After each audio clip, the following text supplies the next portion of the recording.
ಸ್ನೇಹಿತರೆ, ಮೀಡಿಯಾ ಮಾಸ್ಟರ್ಸ್ಗೆ ಸ್ವಾಗತ ಸುಸ್ವಾಗತ. ಗೆಳೆಯರೆ, ಇರಾನ್ ಇಸ್ರೇಲ್ ಯುದ್ಧ 32ನೇ ದಿನಕ್ಕೆ ಕಾಲಿಟ್ಟಿದೆ. ಅಲ್ಲಿ ಇರಾನ್ ಮಾತುಕತೆಗಳಿಗೆ ಸಿದ್ಧ ಇದೆ ಅಂತ ಟ್ರಂಪ್ ಹೇಳ್ತಾ ಬಂದರು. ಪಾಕಿಸ್ತಾನ ಅನ್ನೋ ಜೋಕರ್ಗೆ ಸಂಧಾನದ ಟಾಸ್ಕ್ ಅನ್ನು ಕೊಟ್ಟು ಇಸ್ರೇಲ್ ಕೈಲಿ ಇರಾನ್ ಮೇಲೆ ದಾಳಿಗಳನ್ನು ಮಾಡಿಸ್ತಾ ಹೋದರು. ಇನ್ನು ಇರಾನ್ ನಾವು ಯಾವ ಸಂಧಾನಕ್ಕೂ ಸಿದ್ಧ ಇಲ್ಲ ಅಂತ ಹೇಳ್ತಾ ಬಂತು. ಈಗ ಇರಾನ್ ಅಣ್ವಸ್ತ್ರಗಳನ್ನು ಮಾಡ್ಕೊಳ್ಳೋದಿಲ್ಲ ಅಂತ ಹೇಳಿದೆ ಅಂತ ಟ್ರಂಪ್ ಹೊಸ ಸ್ಟೋರಿ ಶುರು ಮಾಡಿದ್ದಾರೆ. ಅದನ್ನು ಇರಾನ್ ಇವತ್ತಲ್ಲ ಯಾವತ್ತಿಂದಲೂ ಹೇಳ್ತಾ ಬರ್ತಾ ಇದೆ. ಅಣ್ವಸ್ತ್ರಗಳ ಬಗ್ಗೆ ನಮಗೆ ಆಸಕ್ತಿ ಇಲ್ಲ, ಹಾಗಂತ ಅಲಿ ಖಮೇನಿ ಕೂಡ ಹೇಳಿದರು. ಇಸ್ಲಾಂ ಪ್ರಕಾರ ಅದು ಹರಾಮ್ ಅನ್ನೋದು ಖಮೇನಿ ಅವರ ನಿಲುವಾಗಿತ್ತು ಅಂತ ಇರಾನ್ ಹೇಳ್ತಲೇ ಬರ್ತಾ ಇದೆ. ಆದರೂ ಅವರ ಹತ್ರ 60% ಶುದ್ಧೀಕರಿಸಿದ ಯುರೇನಿಯಂ ಇದೆ. ಇನ್ನು ಇಸ್ರೇಲ್ ಇಲ್ಲಿ ದಾಳಿಗಳನ್ನು ಮುಂದುವರಿಸ್ತಾ ಇದ್ದರೆ ಇರಾನ್ ಕೂಡ ಟೆಲ್ ಅವೀವ್ ಹಾಗೂ ಅರಬ್ ದೇಶಗಳನ್ನು ಗುರಿಯಾಗಿಸ್ಕೊಂಡು ತೀವ್ರ ಪ್ರಮಾಣದ ದಾಳಿಗಳನ್ನು ಮಾಡ್ತಾ ಹೋಗ್ತಾ ಇದೆ. ಇದೆಲ್ಲದರ ನಡುವೆ ಒಂದು ದೊಡ್ಡ ಬೆಳವಣಿಗೆಯ ಕಡೆಗೆ ಕಡಿಮೆ ಜನರ ಗಮನ ಹೋಗ್ತಾ ಇದೆ. ಹಾಗಾದರೆ ಇಸ್ರೇಲ್ ಇರಾನ್ ಯುದ್ಧದ ಅಪ್ಡೇಟ್ಸ್ ಏನು? ಈ ಯುದ್ಧ ಈಗಲೇ ನಿಂತರೂ ಕೂಡ ಇರಾನಿಗಾಗೋ ನಷ್ಟ ಏನು? ಇಸ್ರೇಲ್ ಮಾಡ್ಕೊಳ್ಳೋ ಲಾಭ ಏನು?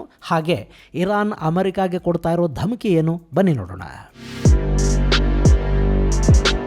ಗೆಳೆಯರೆ, ಇರಾನ್ ಮೇಲೆ ಅಮೆರಿಕ ಹಾಗೂ ಇಸ್ರೇಲ್ಗಳು ನಿರ್ದಿಷ್ಟ ದಾಳಿಗಳನ್ನು ಮಾಡ್ತಾ ಇವೆ. ಇಲ್ಲಿ ಪಾಕಿಸ್ತಾನ ಮಾಡೋದಕ್ಕೆ ಹೋಗಿದ್ದ ಸಂಧಾನ ಫಲ ಕೊಟ್ಟಿಲ್ಲ.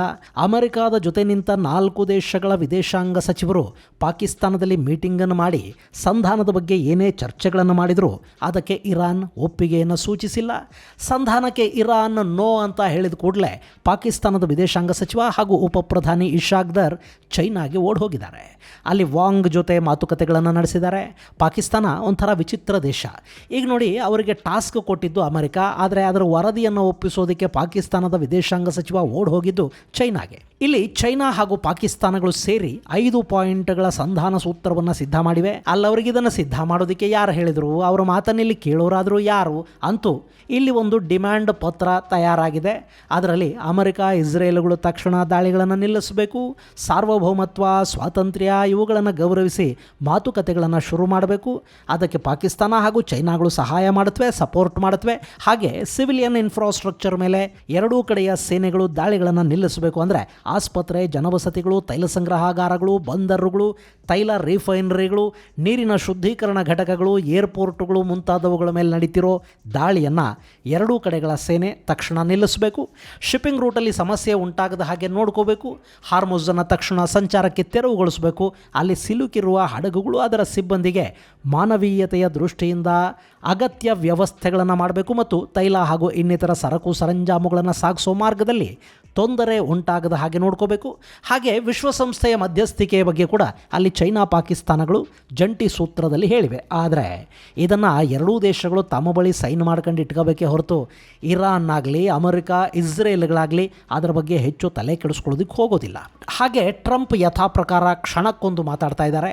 ಇರಾನ್ ಅಣ್ವಸ್ತ್ರಗಳನ್ನು ಮಾಡಿಕೊಳ್ಳೋದಿಲ್ಲ ಅಂತ ಮಾತು ಕೊಟ್ಟಿದೆ ಅಂತ ಹೇಳಿರೋ ಟ್ರಂಪ್, ನಾವು ಇರಾನನ್ನು ಈಗಾಗಲೇ ಸರ್ವನಾಶ ಮಾಡಿದ್ದೀವಿ, ಅಲ್ಲಿ ಸದ್ಯಕ್ಕೆ ಏನೂ ಇಲ್ಲ, ಆಯುಧಗಳು ಮುಗಿದಿವೆ, ನಾಯಕರಿಲ್ಲ, ಆಹಾರ ಹಣಕಾಸಿನ ಶಕ್ತಿ ಮುಗಿದು ಹೋಗುತ್ತೆ ಅಂತೆಲ್ಲ ಅವರ ಹಳೆಯ ಕ್ಯಾಸೆಟನ್ನು ಟ್ರಂಪ್ ಮತ್ತೆ ಮತ್ತೆ ಪ್ಲೇ ಮಾಡ್ತಲೇ ಇದ್ದಾರೆ. ಆದರೆ ಇರಾನ್ ಮಾತ್ರ ಈ ಬಾರಿ ಅಮೆರಿಕಾದ ಟೆಕ್ ಕಂಪನಿಗಳನ್ನು ಟಾರ್ಗೆಟ್ ಮಾಡ್ಕೊಳ್ಳೋದಾಗಿ ಹೇಳ್ತಾ ಇದೆ. ಗೆಳೆಯರೆ, ಇಲ್ಲಿ ಇರಾನ್ ಮೇಲೆ ಇಸ್ರೇಲ್ ಮತ್ತು ಅಮೆರಿಕಾಗಳು ಮಾಡ್ತಾ ಇರೋ ನಿರ್ದಿಷ್ಟ ದಾಳಿಗಳು ಅವರಿಗೆ ಸಾಕಷ್ಟು ಸಮಸ್ಯೆಯನ್ನು ಉಂಟು ಮಾಡ್ತಾ ಇವೆ. ಮೊನ್ನೆ ಇರಾನಿನ ನೌಕಾಪಡೆಯ ಮುಖ್ಯಸ್ಥನನ್ನು ಇಸ್ರೇಲ್ ಕೊಂದು ಹಾಕ್ತು. ಹಾಗೆ ಸಾಕಷ್ಟು IRGC ನಾಯಕರು ಕೂಡ ದಾಳಿಗಳಲ್ಲಿ ಸಾವಿಗೀಡಾಗಿದ್ದಾರೆ. ಇರಾನ್ನ ಸೇನಾ ಮುಖ್ಯಸ್ಥನ ಮುಖ್ಯ ಸಲಹೆಗಾರ ಮೇಜರ್ ಜನರಲ್ ಜಮ್ಶಿದ್ ಇಶಾಕಿ ಮಂಗಳವಾರದ ದಾಳಿಯಲ್ಲಿ ಸಾವಿಗೀಡಾಗಿದ್ದಾರೆ. ಇಸ್ಫಹಾನ್ ಮತ್ತು ತೆಹರಾನ್ಗಳ ಮೇಲೆ ಮಾಡ್ತಾ ಇರೋ ದಾಳಿ ಕೂಡ ಸೈಂಟಿಸ್ಟ್ಗಳನ್ನು, IRGCಯ ಪ್ರಮುಖರನ್ನು, ಆಯುಧಗಳನ್ನು, ಫ್ಯಾಕ್ಟ್ರಿಗಳನ್ನು ಗುರಿಯಾಗಿಸ್ಕೊಂಡು ಅತ್ಯಂತ ನಿಖರ ಮತ್ತು ನಿರ್ದಿಷ್ಟವಾಗಿ ಮಾಡಲಾಗ್ತಾ ಇದೆ. ಇಸ್ಫಹಾನ್ ಮೇಲೆ ನಡೆದ ದಾಳಿಯಲ್ಲಿ IRGC ಸಾಕಷ್ಟು ಸಂಖ್ಯೆಯಲ್ಲಿ ತನ್ನ ಸಿಬ್ಬಂದಿಯನ್ನು, ಅಧಿಕಾರಿಗಳನ್ನು ಕಳ್ಕೊಂಡಿದೆ. ಗೆಳೆಯರೆ, ಒಂದಷ್ಟು ಮೂಲಗಳು ಹೇಳ್ತಿರೋ ಪ್ರಕಾರ ಅಲ್ಲಿ ಸುಮಾರು 5,000ಕ್ಕೂ ಹೆಚ್ಚು IRGC ನಾಯಕರು ಮತ್ತು ಸಿಬ್ಬಂದಿ ಸಾವಿಗೀಡಾಗಿದ್ದಾರೆ. ಅದರಲ್ಲಿ ಬಸೀಜ್ ಹಾಗೂ ಇನ್ನಿತರ ಪಡೆಗಳ ಸದಸ್ಯರು ಇದ್ದಾರೆ. ಹಾಗೆ 20,000ಕ್ಕೂ ಹೆಚ್ಚು ಮಂದಿ ಸೈನಿಕರು ಗಾಯಗೊಂಡಿದ್ದಾರೆ ಅಂತ ಹೇಳಲಾಗ್ತಾ ಇದೆ. ಇದೆಲ್ಲ ಕೂಡ ನಿರ್ದಿಷ್ಟ ದಾಳಿಗಳಿಂದ ಉಂಟಾದ ಸಾವು ನೋವುಗಳು. ಹಾಗೆ ಸರ್ವೋಚ್ಚ ನಾಯಕ ಅಲಿ ಖಮೇನಿಯನ್ನು, ಭದ್ರತಾ ಸಲಹೆಗಾರ ಅಲಿ ಲಾರಿಜಾನಿಯನ್ನು ಕೂಡ ಇಸ್ರೇಲ್ ಇದೇ ರೀತಿಯ ದಾಳಿಗಳಲ್ಲಿ ಕೊಂದು ಹಾಕ್ತು. ಇಲ್ಲಿ ನಿರ್ದಿಷ್ಟ ದಾಳಿಗಳಿಗೆ ಅಮೆರಿಕ ಹಾಗೂ ಇಸ್ರೇಲುಗಳು ಆರ್ಟಿಫಿಷಿಯಲ್ ಇಂಟೆಲಿಜೆನ್ಸನ್ನು ಬಳಸ್ತಾ ಇವೆ. ಅವರ ಆಯುಧಗಳು ಕೂಡ AI ಬಳಕೆ ಮಾಡ್ತಾ ಇವೆ. ಅದನ್ನು ಕೊಡ್ತಾ ಇರೋದು ಅಮೆರಿಕಾದ ಟೆಕ್ ಕಂಪನಿಗಳು. ಹೀಗಾಗಿ Iran, Microsoft, Google, apple, Intel, IBM, Tesla, Boeing ಸೇರಿದಂತೆ ಸುಮಾರು 18 ಕಂಪನಿಗಳ ಪಟ್ಟಿಯನ್ನು ತಯಾರು ಮಾಡಿದೆ. ನಾವು ಈ 18 ಕಂಪನಿಗಳ ಮೇಲೆ ದಾಳಿಗಳನ್ನು ಮಾಡ್ತೀವಿ ಅಂತ ಇರಾನ್ ಅಮೆರಿಕಾಗೆ ಎಚ್ಚರಿಕೆಯನ್ನು ಕೊಡ್ತಾ ಇದೆ. ಸ್ನೇಹಿತರೆ, ಅಮೆರಿಕಾದ ಆರ್ಥಿಕ ಮೂಲ ಹಾಗೂ ಅವರ ಜೀವನಾಡಿ ಥರ ಇರೋದು ಅಲ್ಲಿನ ಟೆಕ್ ಕಂಪನಿಗಳು. ಇವತ್ತು ಅಮೆರಿಕಾದ ಅಧ್ಯಕ್ಷನನ್ನು ಕೂಡ ಬೆರಳ ತುದಿಯ ಇಶಾರೆಯಲ್ಲಿ ಕುಣಿಸಬಲ್ಲ ತಾಕತ್ತು ಯಾರಿಗಾದರೂ ಇದೆ ಅಂದರೆ ಅದು ಅಮೆರಿಕಾದ ಟೆಕ್ ದೈತ್ಯರಿಗೆ. ಟೆಕ್ನಾಲಜಿಯ ಮೂಲಕವೇ ಅಮೆರಿಕ ಜಗತ್ತಿನ ಮೇಲೆ ತನ್ನ ಹಿಡಿತವನ್ನು ಇಟ್ಕೊಳ್ಳೋದಕ್ಕೆ ಸಾಧ್ಯ ಆಗ್ತಾ ಇದೆ. ಈಗ ಅದೇ ಟೆಕ್ ಕಂಪನಿಗಳು ಇರಾನಿನ ದಾಳಿಯ ಭೀತಿಯನ್ನು ಎದುರಿಸ್ತಾ ಇವೆ. ಅಮೆರಿಕ ಮತ್ತು ಇಸ್ರೇಲ್ಗಳು ಬಳಸೋ ಮಿಸೈಲುಗಳು, ಡ್ರೋನುಗಳು, ಅವರ ಯುದ್ಧ ವಿಮಾನಗಳು ಎಲ್ಲವೂ AI ಆಧಾರದಲ್ಲಿ ಕೆಲಸ ಮಾಡುತ್ತವೆ. ಅಲ್ಲಿ ಆರ್ಟಿಫಿಷಿಯಲ್ ಇಂಟೆಲಿಜೆನ್ಸ್ ಬಳಕೆಯ ಕಾರಣಕ್ಕೇ ಅಷ್ಟು ನಿಖರವಾಗಿ ಮತ್ತು ಸಮಯದ ಒಳಗೆ ದಾಳಿ ಮಾಡೋದಕ್ಕೆ ಸಾಧ್ಯ ಆಗ್ತಾ ಇದೆ. ಈಗಲಿನ ಟೆಕ್ ಕಂಪನಿಗಳು ಯುದ್ಧಕ್ಕೆ ನೆರವು ಕೊಡುವ ಮೂಲಕ ಯುದ್ಧದಲ್ಲಿ ಭಾಗಿಯಾದಂತಾಗಿದೆ. ಸೊ ಆ ಕಂಪನಿಗಳನ್ನು ಟಾರ್ಗೆಟ್ ಮಾಡ್ಕೊಂಡು ದಾಳಿ ಮಾಡ್ತೀವಿ ಅಂತ ಹೇಳ್ತಾ ಇರೋ ಇರಾನ್ ಟೆಕ್ ಕಂಪನಿಗಳಲ್ಲಿ ಕೆಲಸ ಮಾಡೋ ನೌಕರರಿಗೆ ಜೀವ ಉಳಿಸ್ಕೊಳ್ಳೋ ಆಸೆ ಇದ್ದರೆ ಕೆಲಸ ಬಿಟ್ಟು ಹೋಗಿ ಅಂತ ಹೇಳ್ತಾ ಇವೆ. ಅವರು ಅರಬ್ ದೇಶಗಳಲ್ಲಿನ ಅಮೆರಿಕದ ಟೆಕ್ ಕಂಪನಿಗಳ ಕಚೇರಿಗಳನ್ನು ಗುರಿಯಾಗಿಸ್ಕೊಂಡು ದಾಳಿ ಮಾಡೋ ಸಾಧ್ಯತೆ ಇರುತ್ತೆ. ಇದು ಅಮೆರಿಕದ ಆತಂಕವನ್ನು ಕೂಡ ಹೆಚ್ಚು ಮಾಡ್ತಾ ಇದೆ. ಹೀಗೆ ಇರಾನ್ ಧಮಕಿ ಕೊಡ್ತಾ ಇರುವಾಗಲೇ ಹಾರ್ಮುಜ್ ಕೈಗೆ ಸಿಗದೇ ಇದ್ದರೂ ಈ ಯುದ್ಧವನ್ನು ನಿಲ್ಲಿಸೋ ಬಗ್ಗೆ ಟ್ರಂಪ್ ಮಾತಾಡಿದ್ದಾರೆ ಅನ್ನೋ ವದಂತಿಗಳು ಶುರುವಾಗಿವೆ. ಇನ್ನು ಟ್ರಂಪ್ ಕೂಡ ಈ ಯುದ್ಧ ನಿಂತರೆ ಹಾರ್ಮುಜ್ ಮತ್ತೆ ಮೊದಲಿನ ಸ್ಥಿತಿಗೆ ಬರುತ್ತೆ ಅಂತ ಹೇಳ್ತಾ ಇದ್ದಾರೆ.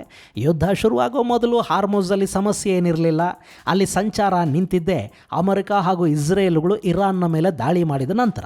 ಹೀಗಾಗಿ ದಾಳಿ ನಿಂತರೆ ಹಾರ್ಮುಜ್ ಮತ್ತೆ ಯಥಾಸ್ಥಿತಿಗೆ ಬರಲೂಬಹುದು. ಜೊತೆಗೆ ಇರಾನ್ ಅಲ್ಲಿ ಮುಂದೆ ಕೂಡ ಟೋಲ್ ಫಿಕ್ಸ್ ಮಾಡಿ ಹಾರ್ಮುಜ್ ಮೂಲಕ ಒಂದಷ್ಟು ಆರ್ಥಿಕ ಲಾಭ ಮಾಡಿಕೊಳ್ಳೋ ಸಾಧ್ಯತೆಗಳು ಕೂಡ ಇರುತ್ತವೆ. ಇನ್ನು ಈ ಯುದ್ಧ ಈ ಹಂತದಲ್ಲಿ ನಿಂತುಬಿಟ್ರೆ ಹಾರ್ಮುಜ್ ಮೇಲೆ ಇರಾನ್ ಸಂಪೂರ್ಣ ಹಿಡಿತವನ್ನು ಸಾಧಿಸುತ್ತೆ. ಅವರಿಗೆ ಅದು ದೊಡ್ಡ ಗೆಲುವನ್ನು ತಂದುಕೊಟ್ಟಂತೆ ಕೂಡ ಆಗುತ್ತೆ. ಹಾಗಲ್ಲದೆ ಯುದ್ಧದಲ್ಲಿ ಇರಾನ್ ಸೋತರೂ ಕೂಡ ನಾಳೆ IRGC ಇರಾನ್ನಲ್ಲಿ ಬಂಡುಕೋರ ಪಡೆಯಾಗಿ ಹಾಗೆ ಉಳ್ಕೊಳ್ಳುತ್ತೆ. ಅವರು ಕೂಡ ಹಾರ್ಮುಜಲ್ಲಿ, ಪರ್ಷಿಯನ್ ಗಲ್ಫಲ್ಲಿ ಸಮಸ್ಯೆಯನ್ನು ಉಂಟು ಮಾಡೋ ಸಾಧ್ಯತೆಗಳಿರುತ್ತವೆ. ಇದು ಬರೀ 39 ಕಿಲೋಮೀಟರ್ ಅಗಲದ ಕಾಲುವೆ. ಹೀಗಾಗಿ ಅಲ್ಲಿ ಇರಾನಿ ಪಡೆಗಳಿಗೆ ಸ್ಟ್ರಾಟಜಿಕ್ ಅಡ್ವಾಂಟೇಜ್ ಹೆಚ್ಚಾಗೇ ಇರುತ್ತೆ. ಸೊ ಇದನ್ನು ತಪ್ಪಿಸಬೇಕು ಅಂದರೆ ಹಾರ್ಮುಜ್ ಜಲಸಂಧಿಯ ಮೇಲಿನ ಡಿಪೆಂಡೆನ್ಸಿಯನ್ನು ತಪ್ಪಿಸಬೇಕು ಅಂತ ನೆತನ್ಯಾಹು ಮಾತಾಡ್ತಾ ಇದ್ದಾರೆ. ಗೆಳೆಯರೆ, ಈಗ ಅರಬ್ ದೇಶಗಳಿಗೆ ಗ್ಯಾಸ್ ಹಾಗೂ ಕಚ್ಚಾ ತೈಲ ಸಾಗಾಟ ಮಾಡೋದಕ್ಕೆ ಹಾರ್ಮುಜ್ ಬೇಕು. ಸದ್ಯಕ್ಕೆ ಫುಜೈರಾ ಸೇರಿದಂತೆ ಅಲ್ಲಿನ ಅರಬ್ ದೇಶಗಳ ಪೋರ್ಟುಗಳನ್ನು ಗುರಿಯಾಗಿಸ್ಕೊಂಡು ಇರಾನ್ ದಾಳಿಗಳನ್ನು ಮಾಡ್ತಾ ಇದೆ. ಹಾರ್ಮುಜ್ ಜಲಸಂಧಿಯಲ್ಲಿ ಸಮುದ್ರದ ಉದ್ದಕ್ಕೂ ಮೈನ್ಸ್ ಜಾಲವನ್ನು ಇರಾನ್ ಹರಡಿದೆ. ಹೀಗಾಗಿ ಅಲ್ಲಿ ನೌಕಾ ಸಂಚಾರಕ್ಕೆ ಸಮಸ್ಯೆ ಉಂಟಾಗಿದೆ. ಇನ್ನು ಸೌದಿ ಅರೇಬಿಯಾ ಪೂರ್ವ ಪಶ್ಚಿಮ ಪೈಪ್ಲೈನನ್ನು ಮಾಡಿಕೊಂಡು ಕೆಂಪು ಸಮುದ್ರದ ಯಾನ್ಬೂಗೆ ಪ್ರತಿನಿತ್ಯ ಸುಮಾರು 7 ಲಕ್ಷ ಬ್ಯಾರಲ್ ತೈಲ ಸರಬರಾಜು ಮಾಡೋ ವ್ಯವಸ್ಥೆಯನ್ನು ಮಾಡಿಕೊಂಡಿದೆ. ಸದ್ಯಕ್ಕೆ ಇರಾನ್ ಪರ್ಷಿಯನ್ ಗಲ್ಫಲ್ಲಿನ ತೈಲ ಗ್ಯಾಸ್ ಫೆಸಿಲಿಟಿಗಳ ಮೇಲೆ ಮಾಡಿದಷ್ಟು ಪ್ರಮಾಣದ ದಾಳಿಯನ್ನು ಯಾನ್ಬೂ ಮೇಲೆ ಮಾಡೋದಕ್ಕೆ ಸಾಧ್ಯ ಆಗ್ತಾ ಇಲ್ಲ. ಸೊ ಅಲ್ಲಿಂದ ಸೌದಿ ತನ್ನ ತೈಲ ಮಾರಾಟವನ್ನು ಮುಂದುವರಿಸ್ತಾ ಇದೆ. ಇದನ್ನೀಗ ಇನ್ನಷ್ಟು ಮುಂದುವರಿಸೋ ಐಡಿಯಾ ನೆತನ್ಯಾಹು ಕೊಡ್ತಾ ಇದ್ದಾರೆ. ಅವರು ಸೌದಿಯ ಮರುಭೂಮಿಯ ಒಳಗಿಂದ ಸೀದಾ ಮೆಡಿಟರೇನಿಯನ್ಗೆ ಪೈಪ್ಲೈನನ್ನು ಎಳೆದು ಬಿಡೋ ಮೂಲಕ ಹಾರ್ಮುಜ್ ಮೇಲಿನ ಡಿಪೆಂಡೆನ್ಸಿಯನ್ನು ಸಂಪೂರ್ಣವಾಗಿ ಇಲ್ಲವಾಗಿಸುವ ಐಡಿಯಾನ ಅರಬ್ ದೇಶಗಳ ಮುಂದಿಟ್ಟಿದ್ದಾರೆ. ಹೀಗೆ ಮಾಡೋದ್ರಿಂದ ಹಾರ್ಮುಜ್ ಮುಂದಿನ ದಿನಗಳಲ್ಲಿ ಸಂಪೂರ್ಣವಾಗಿ ನಿಷ್ಪ್ರಯೋಜಕ ಮಾರ್ಗ ಅನ್ನಿಸ್ಕೊಂಡು ಬಿಡುತ್ತೆ. ಇರಾಕ್ಗೆ ಕೂಡ ಪ್ರತ್ಯೇಕ ತೈಲ ಮಾರ್ಗವನ್ನು ಮಾಡಿಕೊಟ್ರೆ ಈ ಹಾದಿಲಿ ಹಡಗುಗಳ ಸಂಚಾರ ಕಡಿಮೆ ಆಗುತ್ತೆ. ಅರಬ್ ದೇಶಗಳ ತೈಲ ವ್ಯಾಪಾರ ಕೂಡ ಮುಂದುವರಿಯುತ್ತೆ ಅನ್ನೋದು ನೆತನ್ಯಾಹು ಕೊಡ್ತಾ ಇರೋ ಐಡಿಯಾ. ಸದ್ಯಕ್ಕೆ ಯಾನ್ಬೂವರೆಗೆ ಬಂದಿರೋ ಪೈಪ್ಲೈನನ್ನು ಇನ್ನಷ್ಟು ದೊಡ್ಡದಾಗಿಸಿ ಅದನ್ನು ಮುಂದೆ 700 ಕಿಲೋಮೀಟರ್ವರೆಗೆ ಜೋರ್ಡಾನ್ ಮೇಲೆ ಇಸ್ರೇಲಿನ ಐಲಾತ್ ಮತ್ತು ಅಷ್ಕೆಲಾನ್ವರೆಗೆ ಎಳೆದು ಬಿಟ್ರೆ ತೈಲ ನೇರ ಮೆಡಿಟರೇನಿಯನ್ಗೆ ಇಸ್ರೇಲ್ನ ಬಂದರುಗಳ ಮೂಲಕ ತಲುಪುತ್ತೆ. ಹೀಗೆ ಮಾಡೋದ್ರಿಂದ ಹಾರ್ಮುಜ್ ಮೇಲಿನ ನಿರ್ಭರತೆಯ ಅಗತ್ಯ ಇರೋದಿಲ್ಲ. ಇರಾನಿನ ಸಮಸ್ಯೆ ಕೂಡ ಅಲ್ಲಿ ಬಗೆಹರಿದಂತಾಗುತ್ತೆ. ಹಾಗೆ ಸೌದಿಯ ತೈಲ ಇಸ್ರೇಲ್ ಮೂಲಕ ಪಶ್ಚಿಮದ ಜಗತ್ತನ್ನು ತಲುಪುತ್ತೆ ಮತ್ತು ಸೌದಿ ಅರೇಬಿಯಾ ಹಾಗೂ ಇಸ್ರೇಲ್ ನಡುವಿನ ಸಂಬಂಧಗಳು ಕೂಡ ಗಟ್ಟಿಯಾಗುತ್ತವೆ. ಇದರ ಜೊತೆಗೆ ಭಾರತದಿಂದ ಯುರೋಪ್ಗೆ ಐಮ್ಯಾಕ್ ಕೂಡ ಸಿದ್ಧ ಆಗಿಬಿಟ್ರೆ ಅರಬ್ ದೇಶಗಳ ಸರಬರಾಜು ವ್ಯವಸ್ಥೆಗಳು ಕೂಡ India, middle East, Europe economic corridor ಮೂಲಕ ಆಗ್ತಾ ಹೋಗುತ್ತವೆ. ಸೊ ಆಮದಿಗೆ ಕೂಡ ಹಾರ್ಮುಜ್ನ ಅಗತ್ಯ ಇಲ್ಲಿ ಬೀಳೋದಿಲ್ಲ. ಇದು ನೆತನ್ಯಾಹು ಕೊಡ್ತಾ ಇರೋ ಹೊಸ ಐಡಿಯಾ. ಇದನ್ನು ಮಾಡೋದಕ್ಕೆ $1 ಬಿಲಿಯನ್ ಹಣ ಖರ್ಚಾಗುತ್ತೆ. 5 ವರ್ಷಗಳ ಸಮಯ ಬೇಕಾಗತ್ತೆ, ಆದರೆ ಶಾಶ್ವತ ಪರಿಹಾರ ಇಲ್ಲಿ ಸಿದ್ಧ ಆಗುತ್ತೆ ಅಂತ ನೆತನ್ಯಾಹು ಹೇಳ್ತಾ ಇದ್ದಾರೆ. ಇದು ಸಾಧ್ಯ ಆದರೆ ಅರಬ್ ದೇಶಗಳ ಡಿಪೆಂಡೆನ್ಸಿ ಇಸ್ರೇಲ್ ಮೇಲೆ ಹೆಚ್ಚಾಗುತ್ತೆ. ಇದು ನೆತನ್ಯಾಹುಗೆ ಅಥವಾ ಇಸ್ರೇಲ್ಗೆ ಲಾಭವನ್ನು ಕೂಡ ಮಾಡಿಕೊಡುತ್ತವೆ. ಇದನ್ನು ಅರಬ್ ದೇಶಗಳು ಒಪ್ಪುತ್ವಾ ಗೊತ್ತಿಲ್ಲ. ಈ ಬಗ್ಗೆ ಇಸ್ರೇಲ್ ಅರಬ್ ಪಾಲುದಾರರ ಜೊತೆ ಮಾತುಕತೆಗಳನ್ನು ಶುರು ಮಾಡಿದೆ. ಐಡಿಯಾ ಚೆನ್ನಾಗಿದೆ. ಇರಾನಿನ ಆದಾಯಕ್ಕೆ ಇದು ಕತ್ತರಿಯನ್ನು ಹಾಕುತ್ತೆ. ಇನ್ನು ಇಸ್ರೇಲ್ ಲೆಬನಾನ್ ಮೇಲೆ ಕೂಡ ದಾಳಿಗಳನ್ನು ದೊಡ್ಡ ಪ್ರಮಾಣದಲ್ಲಿ ಮುಂದುವರಿಸ್ತಾ ಇದೆ. ಲೆಬನಾನ್ನ ಬೇಕಾ ಕಣಿವೆಯಲ್ಲಿ ಶಮ್ಸ್ಟೇರ್ ಪಟ್ಟಣದ ಮೇಲೆ 2 ಇಸ್ರೇಲಿ ವಾಯುದಾಳಿಗಳು ನಡೆದಿವೆ. ಅಲ್ಲಿ ಇಸ್ರೇಲ್ ಹೆಜ್ಬುಲ್ಲಾಗಳನ್ನು ಕೊಲ್ತಾ ಹೋಗ್ತಾ ಇದ್ರೆ, ಹೆಜ್ಬುಲ್ಲಾ ದಾಳಿಲಿ 4 ಇಸ್ರೇಲಿ ಸೈನಿಕರು ಕೂಡ ಸಾವಿಗೀಡಾಗಿದ್ದಾರೆ.